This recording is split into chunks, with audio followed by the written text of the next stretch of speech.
If you're managing your business based on backlog, there's a good chance you're focusing on the wrong thing because backlog doesn't tell you what will ship.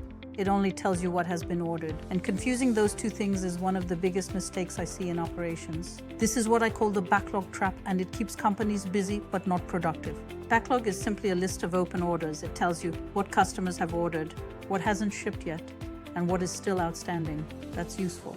But it doesn't tell you something much more important, what is actually executable. And that's where the problem starts. Section 2, the false sense of progress. I've seen companies celebrate backlog reductions while shipments are still late. I've seen teams push orders out, cancel orders, or reclassify demand just to improve backlog metrics. But nothing actually improves on the customer side because reducing backlog does not mean improving execution.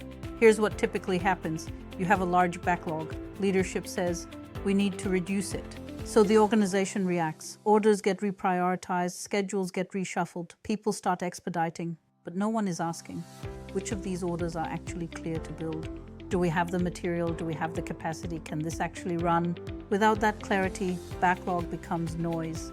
This is where the conversation needs to shift. Instead of focusing only on backlog, you need to focus on clear to build. Clear to build means the order has all required materials, capacity is available, and it can be executed without delay. That's what actually drives shipments, not backlog size. Companies stay stuck in backlog management because it's easy to measure, it's visible, it's simple, it's easy to report.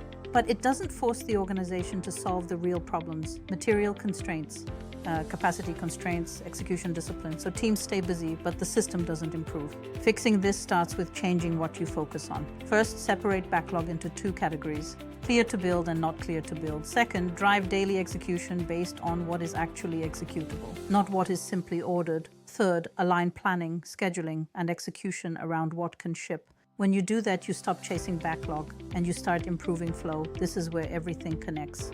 MRP creates the plan, scheduling makes it executable, execution drives shipments, and clear to build tells you what actually matters. If you focus only on backlog, you miss the entire system. Backlog is not the problem, it's just a reflection of what hasn't shipped. If you want to improve performance, you need to focus on what can actually move through the system, because that's what drives results. I'm Michelle from Streamline Consulting Group, your SIOP and supply chain strategist. Like, subscribe, and share if you want to fix the flow and grow your business.